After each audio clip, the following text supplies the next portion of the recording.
Hello दोस्तों, आज हम लोग जो पढ़ने जा रहे हैं वो है संख्या, वास्तविक संख्या। ठीक है, और ये क्लास टेंथ का जो है इम्पोर्टेंट टॉपिक है। आज हम लोग क्लास टेंथ का पहला चैप्टर जो है रियल नंबर, जिसको हम लोग बोलते हैं वास्तविक संख्या। ठीक है, इसी से रिलेटेड सारे कॉन्सेप्ट पढ़ेंगे। ठीक है, तो सबसे पहले आ जाओ कि हमें वास्तविक संख्या में क्या क्या पढ़ना है। तो वास्तविक संख्या में पढ़ना है पहला परिमेय संख्या। परिमेय संख्या, ठीक है, परिमेय संख्या पढ़ना है। और दूसरा क्या पढ़ना है? अपरिमेय संख्या। ठीक है, अपरिमेय संख्या। अब इन दोनों संख्याओं को मिलाने के बाद जो है ना, हमारा क्या बन जाता है? वास्तविक संख्या मिल जाता है। मतलब एक ऐसा परिवार जिसमें परिमेय संख्या और अपरिमेय संख्या दोनों सदस्य मिल जाएगा, तो वो बनेगा वास्तविक संख्या।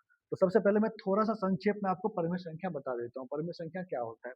तो इसमें सबसे पहले आता है आपको नेचुरल नंबर का सेट या समुच्चय बोल सकते हैं। नेचुरल नंबर में क्या आता है? आपको काउंटिंग नंबर जितना भी आता है वो आपका नेचुरल नंबर आता है। उसके बाद होल नंबर का सेट आता है, 0 1 2 3 4 5 सब ये चलता रहता है, वो होल नंबर होता है। उसके बाद इंटीजर्स। इंटीजर्स किसको बोलते हैं? तो वो नेगेटिव। मान लो कि आपका नेचुरल नंबर है, उसका नेगेटिव करके पीछे लिख दोगे, 0 लिख दोगे, 1 2 3 4 ऐसे चलता रहेगा, ये आपका क्या आ जाएगा? इंटीजर। ठीक है, ठीक है। तो ये इंटीजर्स हमारा हो गया। अब इंटीजर्स जो है मतलब पूर्णांक, इसको हम लोग क्या बोलते हैं? पूर्णांक। ये समझना बहुत जरूरी है, बच्चों का बहुत सारा तकलीफ होता है पूर्णांक में। ये हमारा क्या है? पूर्ण संख्या है। ठीक है, पूर्ण संख्या है। और ये हमारा क्या है? प्राकृत संख्या है। प्राकृत संख्या है और प्राकृत संख्याएं हैं। अब देखो पूर्णांक में हमें क्या पढ़ना है। पूर्णांक में आपको तीन टाइप का यहाँ पे मैं चीज बताऊंगा। सबसे पहले पूर्णांक में देखो, यहाँ से यहाँ तक जो है -2 -3 -3 -2 -1, ये सब नेगेटिव है। इसको बोलते हैं ऋणात्मक पूर्णांक। क्या बोलते हैं? ऋणात्मक पूर्णांक। जो नेगेटिव रहेगा उसको ऋणात्मक पूर्णांक बोलेंगे, जो पॉजिटिव रहेगा उसको धनात्मक पूर्णांक बोलेंगे। क्या बोलेंगे? धनात्मक पूर्णांक। धनात्मक पूर्णांक। तो यहाँ पे एक क्वेश्चन अराइज हुआ, भाई जीरो क्या है? जीरो धनात्मक है कि ऋणात्मक है? तो जीरो क्या है? तो यहां से समझना, जीरो के बाद इधर काट लो, जीरो के बाद इधर देखोगे तो वो क्या है? वो नेगेटिव नहीं है। तो इंग्लिश में इसको बोलते हैं नॉन नेगेटिव, नेगेटिव नहीं है। या हिंदी में इसको बोलते हैं अऋणात्मक। क्या बोलते हैं? अऋणात्मक। या इसको बोलते हैं ऋणेतर।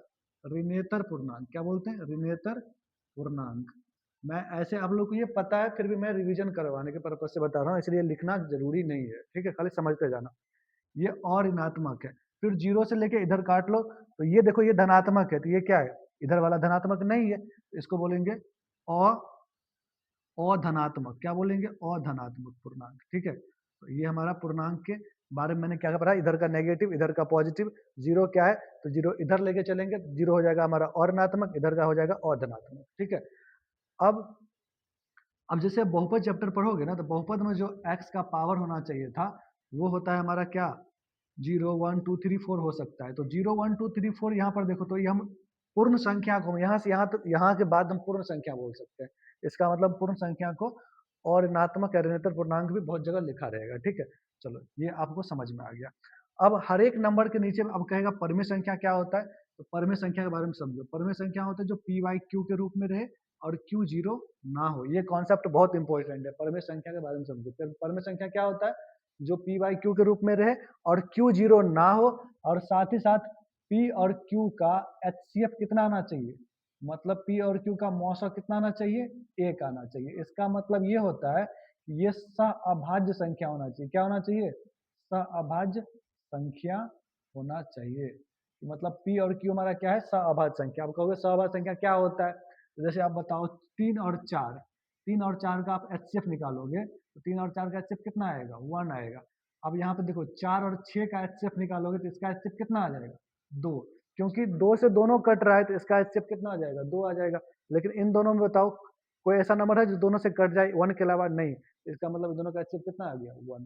तो जिसका एचसीएफ 1 आएगा सिर्फ वही हमारा क्या होगा? सअभाज्य संख्या, जिसको हम लोग बोलते हैं को प्राइम नंबर। क्या बोलते हैं? को प्राइम नंबर बोलते हैं। याद रखना है कि ये सब सअभाज्य संख्या होना चाहिए। तो एक क्वेश्चन और अराइज करेगा यहाँ पे, मैं नीचे ये समझाता हूँ आप लोग को, ये मिटा देता हूँ इधर का। ठीक है, अब हम परमेय संख्या पे ही बात करेंगे क्योंकि हमारे वो इम्पोर्टेंट है। तो परमेय संख्या हम ये बात करेंगे, बताओ। अच्छा बताओ, 20/30 क्या परमेय संख्या है? तो 20/30 परमेय संख्या? बहुत बच्चा कहेगा है, लेकिन ये नहीं है। ये क्यों नहीं है? क्योंकि इसका आप लिख सकते हो 2 × 10 और इसको लिख सकते हो 3 × 10। तो अब इस 20 और 30 का एचसीएफ कितना आ जाएगा? 10। इसका मतलब 20/30 हमारा परमेय संख्या नहीं है। अब इस 10 को काट सकते हो, अब तो आएगा 2/3। काटने के बाद जो बचेगा वो हमारा परमेय संख्या आएगा। इसका मतलब ये हो गया कि परमेय संख्या जब भी निकालेंगे वो कैसा होना चाहिए, तो सिंपलेस्ट फॉर्म होना चाहिए। ठीक है, जो सिंपलेस्ट फॉर्म में होगा वही हमारा परमेय संख्या होगा। तो और ये समझ में आ ही गया कि ये कहने का मतलब सिंपलेस्ट फॉर्म आने के बाद वो सबाद संख्या हो जाएगा। ठीक है, अब इसके आगे हम लोग चलते हैं। अब अपरमेय संख्या का पहचान क्या है?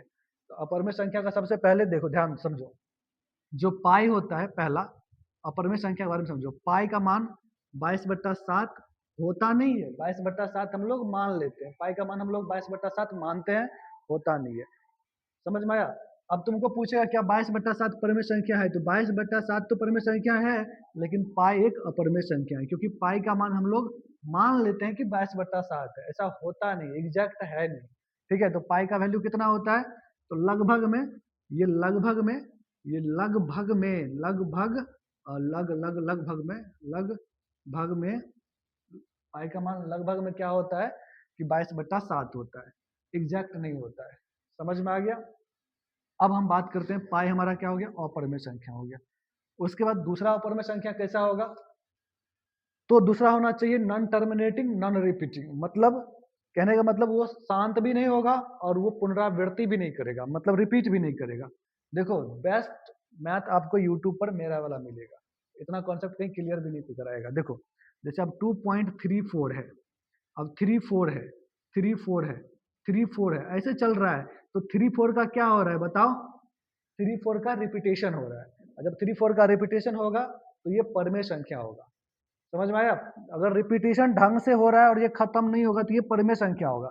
तो फिर अपरमेय संख्या मैं अभी पढ़ा रहा हूँ, तो मैं इसका एग्जाम्पल इसीलिए दिया ताकि आप लोग को अपरमेय समझ में आएगा। अब अपरमेय क्या होता है, जैसे आप समझो 2.34 है, 3 है, अब 4 हो गया, 3 अब 4 हो गया। अब समझो, क्या 3 4 का रिपीटेशन हो रहा है? 3 4 का रिपीटेशन हो रहा है? नहीं हो रहा है रिपीटेशन। यहाँ पर देखो 3 4 क्या हो रहा है? रिपीट कर रहा है। क्या यहाँ 3 4 रिपीट कर रहा है? यहाँ 3 4 आया और यहाँ पे 3 के बाद 4 आ गया, 3 के बाद 4 आ गया। तो ऐसा वाला नंबर आपको क्या हो जाएगा? अपरिमेय संख्या हो जाएगा। ये वाला हमारा परिमेय हो जाएगा और ये वाला हमारा अपरिमेय संख्या हो जाएगा। ठीक है, उसके बाद अगर कोई रूट में आ जाए, जैसे कि √5 है, √7 है, ये हमारा प्राइम नंबर है, कहने का मतलब अभाज्य संख्या है। अगर रूट में आ जाए, √8 आ जाए, ये सब हमारा अपरिमेय संख्या होता है। कोई पूछेगा √16, भाई 16 का स्क्वायर रूट तो हम लोग जानते हैं ना, कितना होता है? 4 होता है। ये अपरिमेय संख्या नहीं होगा, ये तो परिमेय हो गया, है ना? तो जो फंसा हुआ रह जाएगा वो हमारा अपरिमेय संख्या हो जाएगा। जैसे कि अब ये मान लो कि क्यूब रूट ऑफ अगर 8 पूछे तो ये परिमेय हो जाएगा क्योंकि इसका वैल्यू 2 आ जाता है। लेकिन अगर पूछ दे क्यूब रूट ऑफ 10 तो ये अपरिमेय हो जाएगा। मतलब जो फंसा हुआ रह जाए, जो निकल के बाहर ना आ पाए, वो हमारा क्या होगा? वो हमारा अपरिमेय संख्या हो जाएगा। ठीक है, तो ये समझ में आ गया होगा। मैं अब इसको मिटाता हूँ, फिर आगे और समझाता हूँ। अब देखो, अब आगे ये समझना और एग्जाम्पल अपरमेय संख्या का। ठीक है, जैसे अब मान लो कहीं पे लिखा हुआ है 2√8 लिखा हुआ है, अब बाय √2 लिखा है। अब ऑब्जेक्टिव पूछता है क्या ये परमेय संख्या है कि अपरमेय संख्या है? तो अब मुझे बताओ, इस √8 का आप लोग क्या करोगे? अभाज्य गुणनखंड करोगे। इसका गुणनखंड करो तो क्या आता है? तो 8 का आता है आपको 2 × 2 × 2, यही ना आता है 8 का। 8 का जब भी अभाज्य गुणनखंड करोगे तो क्या आएगा? 3 बार 2 का मल्टीप्लाई आएगा। और रूट में से अगर 3 आता है तो उसमें से 2 में, मतलब जो जोड़े में बाहर आता है, तो यहाँ पे जोड़े में क्या है आपको? 2 है, तो उसमें से एक बाहर ले लो। एक बाहर लोगे तो ये 2 × 2, ऊपर में बचेगा √2/√2। √2 से कट गया, कितना बचा? 4। क्या ये हमारा क्या आ गया?